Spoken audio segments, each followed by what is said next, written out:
Hello बच्चों, कैसे हो। आशा करता हूँ सब अच्छे होंगे और आपकी जो जेएनवी स्कूल की तैयारी है प्रवेश परीक्षा की वो भी बहुत अच्छे से चल रही होगी। तो हम आपको बता दें, हम जो इस चैनल पर करवाएंगे, हम क्या करवाएंगे आपको पूरी जेएनवी स्कूल की जो प्रवेश परीक्षा होती है उसकी पूरी कंप्लीट तैयारी करवाएंगे, ठीक है।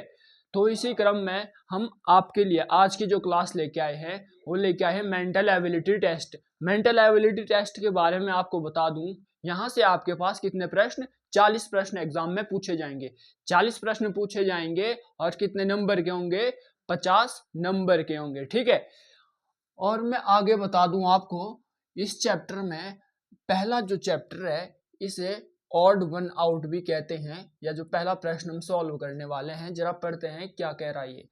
पहला प्रश्न है, प्रत्येक प्रश्न के 4 ए बी सी डी और डी दर्शाए गए हैं। इन 4 चित्रों में से 3 चित्र किसी प्रकार से एक समान है जबकि एक चित्र अन्य से भिन्न है, उस भिन्न चित्र का चयन करना है।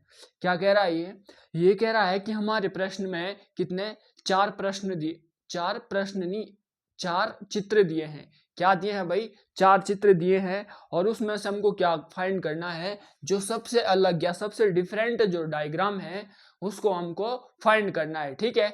मैं आपको बता दूं कि यहाँ पर इसी प्रकार से सॉल्व करवाए जाएंगे। हिंदी के क्वेश्चंस हो या फिर मैथ्स के क्वेश्चन हो या फिर ये मैट, जिसे मैट भी कहते हैं, मेंटल एबिलिटी टेस्ट या रीजनिंग बोलते हैं, पूरे चैप्टर के यहाँ पे इसी प्रकार से प्रैक्टिस करवाई जाएगी। ये जो आज हमारा रहने वाला है, पहला लेक्चर रहने वाला है, पहला टॉपिक है, ये कौन सा है भाई, मेंटल एबिलिटी टेस्ट से है।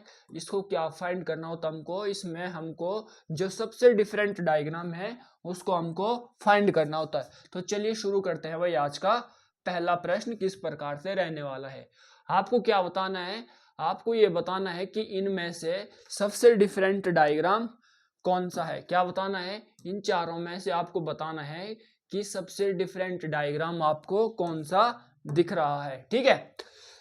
तो आप अगर चित्र को ध्यान से देखेंगे तो यहाँ पे आप समझ पाएंगे कि हर डायग्राम के सेंटर पे क्या बना हुआ है भाई, एक काला निशान बना हुआ है, या हम कह सकते हैं ब्लैक साइन बना हुआ है। लेकिन अगर हम ऑप्शन नंबर डी को ध्यान से देखेंगे, क्या देखेंगे, अगर ऑप्शन नंबर डी को हम ध्यान से देखेंगे तो आप पाएंगे कि इसके जो है परिधि पर ब्लैक साइन बना हुआ है। तो हम क्या कह सकते हैं, हम कह सकते हैं कि इन चारों चित्रों में से सबसे जो डिफरेंट या सबसे जो अलग डायग्राम दिख रहा है वो कौन सा है, ऑप्शन नंबर डी है। और हमें फाइंड भी क्या करना था, जो सबसे अलग डायग्राम है, ठीक है। तो आशा करता हूं समझ आ गया होगा। तो चलिए बढ़ते हैं नेक्स्ट प्रश्न की ओर। नेक्स्ट प्रश्न जो है हमारे पास वो क्या रहने वाला है जरा देखते हैं। नेक्स्ट प्रश्न भी हमको क्या फाइंड करना है, इसमें भी हमको फाइंड करना है कि सबसे अलग डायग्राम कौन सा है। अगर आप ध्यान से देखेंगे तो यहाँ पे देखिए कितनी लाइंस बनी हुई है, 3 लाइंस बनी हुई है। यहाँ भी देखेंगे कितनी लाइंस बनी हुई है भाई, 3 लाइंस बनी हुई है। अगर आप यहाँ भी देखेंगे कितनी बनी हुई है भाई, 2 लाइंस बनी हुई है। अगर यहाँ देखेंगे कितनी बनी हुई है, 2 लाइंस बनी हुई है। अगर लास्ट वाला डायग्राम देखते हैं, यहाँ पे कितनी लाइंस बनी हुई है भाई, 4 लाइंस बनी हुई है। और अगर यहाँ पे देखेंगे यहाँ भी कितनी लाइंस है भाई, 4 लाइंस है। लेकिन अगर आप सी ऑप्शन को देखेंगे ध्यान से तो हमें पता चलेगा जो खड़ी वाली लाइन है वो कितनी है भाई, 3 है। और जो लेटी हुई लाइन है वो कितनी है, 2 है। तो हम कह सकते हैं कि हर डायग्राम में खड़ी लाइनें और जो लेटी हुई लाइनें हैं इनकी संख्या क्या है, बराबर है। लेकिन ऑप्शन नंबर सी में आप देखेंगे यहाँ पे तो 3 लाइन है और यहाँ पे 2 लाइन्स है। तो हम कह सकते हैं कि इसका जो सही आंसर रहने वाला है ऑप्शन नंबर सी रहने वाला है, ठीक है। तो चलिए बढ़ते हैं नेक्स्ट प्रश्न पर। नेक्स्ट प्रश्न है प्रश्न संख्या 3। जरा देखते हैं इनमें से कौन सा आंसर हमारा सही रहने वाला है। अगर आप ऑप्शन नंबर सी को ध्यान से देखेंगे तो आप पाएंगे कि हर डायग्राम में क्या बना हुआ है भाई, ये देखिए यहाँ पे जेड बना हुआ है, इधर भी क्या है भाई, जेड बना हुआ है। लेकिन इसकी डायरेक्शन कहाँ है, नीचे को है। और इसकी डायरेक्शन कहाँ है भाई, इसकी डायरेक्शन कहाँ है भाई, ऊपर को है। तो हम कह सकते हैं कि यहाँ पे भी क्या है, तीर का निशान बना हुआ है। यहाँ पे भी क्या है भाई, तीर का निशान बना हुआ है। और यहाँ पे क्या है भाई, तीर का निशान बना हुआ है। तो इसमें जो हमको सबसे डिफरेंट जो डायग्राम दिख रहा है तो हम कह सकते हैं इसमें ऑप्शन नंबर सी रहने वाला है। ठीक है, आपको डायग्राम को बहुत अच्छे से और ध्यान से देखना है तो आप आसानी से इसका आंसर फाइंड कर सकते हैं। ठीक है, तो चलिए बढ़ते हैं नेक्स्ट प्रश्न पर। नेक्स्ट जो प्रश्न रहने वाला है उसकी प्रश्न संख्या है भाई 4। क्या प्रश्न संख्या रहने वाली है भाई? प्रश्न संख्या 4 रहने वाली है। प्रश्न संख्या 4 को अगर आप ध्यान से देखोगे तो इसमें हर डायग्राम में क्या है भाई? एक स्क्वायर बना हुआ है। क्या बना हुआ है? स्क्वायर बना हुआ है और उस स्क्वायर को बराबर या इक्वल पार्ट में डिवाइड करा गया है। जरा देखते हैं ऐसा कौन सा डायग्राम है कि इन तीनों में से एक डायग्राम हमको डिफरेंट दिख रहा है या अलग दिख रहा है। मैं पहले चित्र की अगर बात करूं तो यहाँ पे देखिए भाई कितने डायग्राम, एक डायग्राम में कितने पार्ट है? 4 पार्ट है। ठीक है, अगर मैं ऑप्शन नंबर सी की बात करूं तो आप देखेंगे कि भाई कितने पार्ट है, यहाँ पर भी 4 पार्ट है। अगर मैं ऑप्शन नंबर डी की बात करूं तो यहाँ पे भी कितने पार्ट में डिवाइड है भाई? 4 पार्ट में डिवाइड है। लेकिन अगर मैं ऑप्शन सी को ध्यान से देखूं तो यहाँ पर आप पाएंगे कि ये 4 पार्ट में ना डिवाइड होके कितने भाई? 8 पार्ट में डिवाइड है। तो हम क्या कह सकते हैं? हम कह सकते हैं कि इन डायग्रामों में से हमको जो सबसे डिफरेंट डायग्राम दिख रहा है वो ऑप्शन नंबर बी रहने वाला है। तो हम कह सकते हैं कि आंसर नंबर बी हमारा सही रहने वाला है। ठीक है, तो चलिए बढ़ते हैं नेक्स्ट प्रश्न पर। ज्यादा कोई हार्ड प्रश्न नहीं आते हैं इसके आपके पास, बहुत सिंपल प्रश्न है जो 1 या 2 सेकंड में आप आसानी से कर जाएंगे। अगर मैं क्वेश्चन नंबर 5 की बात करूं तो 5 में आप देखेंगे कि हर डायग्राम में हाफ पार्ट में क्या है भाई? हाफ पार्ट में ब्लैक निशान बना हुआ है। यहाँ देखिए आप ध्यान से, क्या है भाई? हाथ आधा जो पार्ट है इसका क्या है? ब्लैक करा हुआ है पूरा। अगर आप इसको भी देखेंगे तो आधा जो इसका पार्ट है पूरा क्या है भाई? ब्लैक करा हुआ है। ठीक है, अगर आप ऑप्शन नंबर ए को देखेंगे तो इसका भी क्या है भाई? पूरा आधा पार्ट है जो ब्लैक करा हुआ है। लेकिन अगर आप ऑप्शन नंबर बी को ध्यान से देखेंगे तो आप पाएंगे कि इसमें आधे से भी कम पार्ट में क्या है भाई? ब्लैक करा हुआ है। तो हम यहाँ से क्या कह सकते हैं? हम कह सकते हैं इस क्वेश्चन का जो ऑप्शन नंबर बी है वो सबसे डिफरेंट दिख रहा है। तो ऑप्शन नंबर बी सबसे डिफरेंट दिखने के कारण हम कह सकते हैं कि हमारा आंसर ऑप्शन नंबर बी सही रहने वाला है। ठीक है, तो चलिए बढ़ते हैं नेक्स्ट प्रश्न पर। नेक्स्ट जो प्रश्न है उसको आपको ध्यान से देखना है और आपको खुद भी ट्राई करना है, वीडियो को पॉज करना है और खुद आंसर देने का प्रयास करना है। ठीक है, अगर आप इस डायग्राम को ध्यान से देखेंगे तो यहाँ देखेंगे एक लाइन बनी हुई है और इसके बीच में क्या है भाई? गैप बना हुआ है। ठीक है, अगर आप यहाँ पे ध्यान से देखेंगे एक क्या है? ट्राइंगल बना हुआ है और उस ट्राइंगल के बीच में क्या है भाई? थोड़ा गैप बना हुआ है। ठीक है ना, अगर आप ऑप्शन नंबर डी को देखेंगे तो यहाँ क्या है भाई? एक ट्राइंगल बना हुआ है और उस ट्राइंगल के बीच में आप देखेंगे साइड में क्या है भाई? एक हल्का सा गैप है। लेकिन अगर आप ऑप्शन नंबर ए को ध्यान से देखेंगे तो क्या पाएंगे? तो हम पाएंगे जो ये ट्राइंगल है जस्ट इसी के ऊपर क्या है भाई? एक तीर का निशान बना हुआ है। तो हम कह सकते हैं कि सबसे जो डिफरेंट डायग्राम है यहाँ पे ऑप्शन नंबर ए है और हम कह सकते हैं इसका जो आंसर नंबर ए सही रहने वाला है। ठीक है, तो चलिए बढ़ते हैं नेक्स्ट प्रश्न पर। और नेक्स्ट प्रश्न है भाई प्रश्न संख्या अब रहने वाली है आपके पास 7। इसी प्रकार से हम पूरी बुक को सॉल्व कर देंगे। तो चलिए भाई बढ़ते हैं नेक्स्ट प्रश्न पर। ऑप्शन ये है भाई यहाँ पे प्रश्न संख्या 7। अगर आप प्रश्न संख्या 7 को ध्यान से देखेंगे तो इसमें आपको एक डायग्राम सबसे अलग दिख रहा होगा। 3 डायग्राम में क्या है भाई? घनाभ बना हुआ है जिसको क्या आप क्यूब भी बोलते हैं। 3 डायग्राम में क्या है? यहाँ देखिए क्यूब बना हुआ है और यहाँ भी देखिए भाई क्यूब बना हुआ है और यहाँ भी आप अच्छे से देखेंगे तो क्या बना हुआ है? क्यूब बना हुआ है। लेकिन अगर आप ऑप्शन नंबर डी को ध्यान से देखेंगे तो इसमें क्या है भाई? क्यूब की जो लाइनें हैं, साइड वाली लाइनें हैं, वो इसने क्या है? गायब कर रखी है। ठीक है, तो हम क्या कह सकते हैं? इसका जो ऑप्शन नंबर डी है सही रहने वाला है। ठीक है, तो चलिए बढ़ते हैं नेक्स्ट प्रश्न संख्या नंबर 8। संख्या नंबर 8 को अगर आप ध्यान से देखेंगे तो आप पाएंगे भाई इसमें भी एक अलग से डायग्राम दिया हुआ है। अगर मैं ऑप्शन नंबर सी की बात करूं तो अगर आप यहां से ऐसे करके चलेंगे तो जो एरो का निशान है वो कहाँ है, बाहर की ओर है, ठीक है। अगर मैं ऑप्शन नंबर डी की बात करूं, अगर आप इस प्रकार से चलेंगे तो आप देखेंगे एरो का जो निशान है कहाँ जा रहा है, बाहर को जा रहा है। अगर आप ऑप्शन नंबर ए को ध्यान से देखेंगे तो आप पाएंगे जो एरो का निशान है वो बाहर को जा रहा है। लेकिन अगर आप ऑप्शन नंबर बी को देखेंगे तो ये क्या है भाई, ये इसको रिपीटेशन में ला रहा है। ये वाला एरो ऐसे जा रहा है, फिर यहाँ से ऊपर जा रहा है, ये वाला एरो ऐसे, मतलब एक क्या है, रिपीटेशन बन रहा है, ठीक है। तो हम कह सकते हैं कि इसका ऑप्शन नंबर कौन सा, ऑप्शन नंबर बी राइट रहने वाला है, ठीक है। तो चलिए बढ़ते हैं प्रश्न संख्या 9 की ओर। प्रश्न संख्या 9 है हमारे पास। आपको इसको ध्यान से देखना है और खुद भी आंसर करने का प्रयास करना है। अगर आप प्रश्न संख्या 9 को ध्यान से देखेंगे तो इसमें आप पाएंगे कि हर डायग्राम में क्या है भाई, लाइन्स बनी हुई है। लेकिन एक ऐसा डायग्राम है इनमें से जिसमें लाइन्स नहीं है, लाइन्स गायब कर रखी है। तो हम क्या कह सकते हैं कि सबसे डिफरेंट डायग्राम हमें कौन सा दिखने वाला है। आप ध्यान से देखेंगे ऑप्शन नंबर ए क्या है भाई, दोनों साइड क्या है, लाइनें बनी हुई है, ठीक है।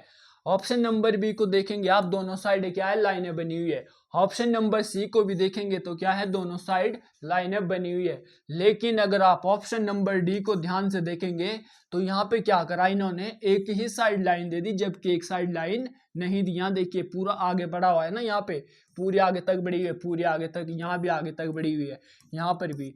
लेकिन यहाँ जो है यहीं तक दे रखी है, खाली यहाँ तक है बस। तो हम क्या कह सकते हैं, इसका जो आंसर रहने वाला है ऑप्शन नंबर डी सही रहने वाला है, ठीक है। तो चलिए बढ़ते हैं प्रश्न संख्या नेक्स्ट कौन सी रहने वाली है, प्रश्न संख्या 10 रहने वाली है, ठीक है ना। प्रश्न संख्या 10 की अगर हम बात करें तो इसमें कौन सा आंसर सही रहने वाला है, आपको आंसर देने का खुद भी प्रयास करना है, ठीक है। जरा 1 मिनट इसमें हम प्रयास करते हैं अब क्वेश्चन नंबर 10 का सॉल्व करने का। अगर आप यहाँ देखेंगे एक सर्कल बना हुआ है, ठीक है। यहाँ आप देखेंगे आप क्या है भाई, एक क्या बना हुआ है, यहाँ रेक्टेंगल बना हुआ है। यहाँ भी क्या है भाई, एक कह सकते हैं रेक्टेंगल बना हुआ है। और यहाँ भी क्या है भाई, एक ये इस प्रकार की कुछ आकृति यहाँ पे बनी हुई है। अगर आप इन सब आकृतियों को ध्यान से देखेंगे तो पाएंगे यहाँ पे क्या है भाई, सर्कल है। अंदर क्या सर्कल बन रहा है, नहीं बन रहा है। यहाँ क्या है भाई, एक रोम्बस बना हुआ है, तो अंदर रोम्बस बन रहा है, यहाँ पे नहीं बन रहा है। यहाँ पे कुछ इस प्रकार की आकृति बनी हुई है, क्या अंदर भी जो ब्लैक वाला पार्ट है इस प्रकार से है, तो यहाँ पर भी ये नहीं है। लेकिन अगर आप ऑप्शन नंबर बी को देखोगे, यहाँ क्या है भाई, ये क्या बना हुआ है, एक रेक्टेंगल कह सकते हैं, आयत कह सकते हैं, और अंदर भी क्या है भाई, एक रेक्टेंगल बन रहा है। तो हम कह सकते हैं जो आकृति बाहर है उसी प्रकार की आकृति इसके ब्लैक पार्ट में भी बनी हुई है। तो हम कह सकते हैं कि सबसे अलग जो डायग्राम दिख रहा है यहाँ पर वो कौन सा दिख रहा है भैया, हमें ऑप्शन नंबर बी दिख रहा है, ठीक है। तो चलिए बढ़ते हैं प्रश्न संख्या 11 की ओर। प्रश्न संख्या जो 11 रहने वाली है वो आप अगर ध्यान से देखोगे तो आप इसका आंसर आसानी से कर जाओगे। आपको इसमें कुछ भी नहीं करना है, आपको सबसे डिफरेंट जो डायग्राम दिख रहा है उसको टिक करना होता है, ठीक है। यहाँ पे अगर ऑप्शन नंबर आप बी देखेंगे, ऑप्शन नंबर आप सी देखेंगे और ऑप्शन नंबर आप डी देखेंगे तो ये जो तीनों आंसर है क्या रहने वाले हैं भाई, रॉन्ग रहने वाला है। क्या रहने वाले हैं, रॉन्ग रहने वाले। क्यों, क्योंकि लगभग सिमिलर दिख रहे हैं तीनों डायग्राम। लेकिन अगर आप ऑप्शन नंबर ए को ध्यान से देखोगे तो आप पाओगे कि इसमें क्या बना हुआ है भाई, एक ब्लैक पार्ट बना हुआ है जो अन्य डायग्राम में नहीं है। तो हम क्या कह सकते हैं, हम कह सकते हैं कि इसमें सबसे जो डिफरेंट डायग्राम दिख रहा है या सबसे जो अलग डायग्राम दिख रहा है वो कौन सा है भाई, ऑप्शन नंबर ए दिख रहा है, ठीक है। तो चलिए बढ़ते हैं नेक्स्ट प्रश्न की ओर। उम्मीद करता हूं जो समझा रहा हूं आपको अच्छे से समझ आ रहा होगा, ठीक है। तो चलिए बढ़ते हैं प्रश्न संख्या 12 की ओर। प्रश्न संख्या 12 को सॉल्व करने से पहले मैं आपको एक बात बता दूं, अगर आप हमारे साथ जुड़ते हैं तो मैं आपको सुनिश्चित करता हूं कि हमारे इस प्लेटफॉर्म पर पूरा सॉल्यूशन दिया जाएगा। किसका, वो चाहे मेंटल एबिलिटी टेस्ट हो या मैथ्स हो या हिंदी हो, इसी प्रकार से आपसे पूरी प्रैक्टिस करवाई जाएगी। तो मैं आपसे अनुरोध करता हूं, आपके जो और भी मित्र हैं इस जेएनवीयू स्कूल परीक्षा की तैयारी कर रहे हैं, तो आप हमारे साथ ज़्यादा से ज़्यादा जुड़ सकते हैं और उनको वीडियो शेयर कर सकते हैं। तो चलिए बढ़ते हैं भाई, नेक्स्ट प्रश्न कौन सा, प्रश्न संख्या 12। अगर आप प्रश्न संख्या 12 को ध्यान से देखोगे तो आप पाओगे कि हर डायग्राम में क्या है भाई, यहाँ देखिए ये तीर बना हुआ है, ये क्या है भाई, यहाँ भी देखोगे आप तो क्या है भाई, तीर बना हुआ है। और अगर आप ऑप्शन नंबर डी को देखोगे, यहाँ भी क्या है भाई, एक एरो बना हुआ है। लेकिन अगर आप ऑप्शन नंबर सी को देखोगे तो यहाँ क्या है भाई, ये देखो यहाँ पे अंदर की ओर बना हुआ है, क्या है भाई, ये अंदर की ओर बना हुआ है। लेकिन हर डायग्राम में क्या एरो जो है बाहर की ओर है, तो हम कह सकते हैं कि इसका ऑप्शन नंबर सी सही रहने वाला है। ठीक है, अगर हम नेक्स्ट प्रश्न पर चलें, नेक्स्ट प्रश्न की जो संख्या है वो है प्रश्न संख्या 13। प्रश्न संख्या 13 को आप सॉल्व करेंगे और बताएंगे कि इसका आंसर क्या रहने वाला है। प्रश्न संख्या 13 को अगर आप ध्यान से देखोगे तो यहाँ पे क्या है भाई, सबसे छोटी लाइन बनी हुई है। ठीक है, यहाँ भी क्या है, सबसे छोटी लाइन बनी हुई है, यहाँ भी क्या है, सबसे छोटी लाइन बनी हुई है। लेकिन अगर आप यहाँ से देखोगे, यहाँ सबसे छोटी लाइन बनी हुई है। अन्य 3 डायग्राम में आप देखोगे कि ये जो सबसे बड़ी लाइन है यहाँ से स्टार्ट हुआ है एरो बनना, सबसे जो बड़ी लाइन है यहाँ से स्टार्ट हुआ है क्या, एरो बनना। सबसे जो बड़ी लाइन है यहाँ से क्या स्टार्ट हुआ है भाई, एरो बनना हुआ है। लेकिन अगर आप ऑप्शन नंबर सी को देखोगे ध्यान से तो आप पाएंगे कि यहाँ पे जो सबसे छोटी लाइन है वहां से एरो स्टार्ट हुआ है बनना। क्या है भाई, सबसे छोटी लाइन से स्टार्ट हुआ ना, तो हम कह सकते हैं कि इस प्रश्न का जो सही आंसर है वो ऑप्शन नंबर सी रहने वाला है। आपके पास पेपर में भी इसी प्रकार के डायग्राम आएंगे, आपको जो सबसे डिफरेंट डायग्राम या सबसे अलग डायग्राम होगा उसको छांट कर आपको बताना होता है। ठीक है, तो चलिए बढ़ते हैं नेक्स्ट प्रश्न की ओर, प्रश्न संख्या 14। प्रश्न संख्या 14 को आप बहुत इजीली या बहुत कम टाइम में निकाल सकते हो इसका सही आंसर।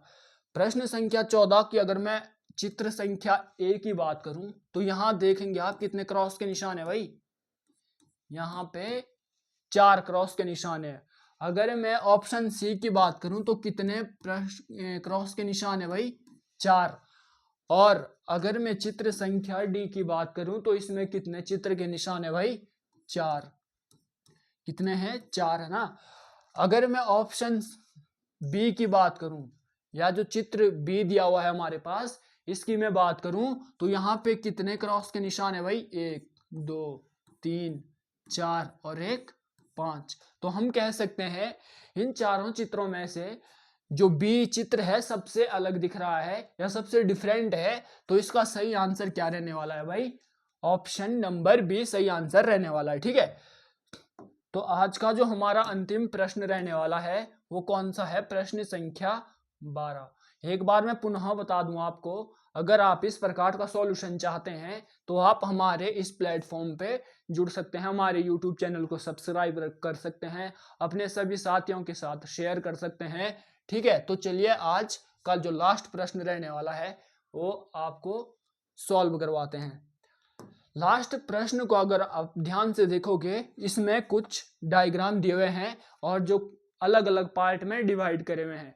आप अगर चित्र संख्या 1 को देखोगे तो ये कितने पार्ट में डिवाइड है भाई, 1 2 3 4। अगर आप ऑप्शन नंबर बी को देखोगे कितने पार्ट में डिवाइड है भाई, 4 पार्ट में डिवाइड है। अगर आप ऑप्शन नंबर सी को देखोगे 1 2 3 4 पार्ट में डिवाइड है। ठीक है, अगर आप ऑप्शन नंबर डी को ध्यान से देखोगे तो आप पाएंगे कि ये सबसे अलग डायग्राम है। क्यों अलग है, क्योंकि ये सिर्फ 1 2 और 3 पार्ट में डिवाइड है। तो हम क्या कह सकते हैं कि इसमें जो सबसे डिफरेंट डायग्राम दिख रहा है वो ऑप्शन नंबर डी रहने वाला है। आशा करता हूं आपको जो हमारी ये क्लास है बहुत अच्छी लगी होगी। तो अगर आपको अच्छी लगी है तो अपने सभी साथियों के साथ जरूर शेयर करें और लाइक करें, कमेंट करें। तो मिलते हैं इस प्रकार की किसी नई और वीडियो के साथ।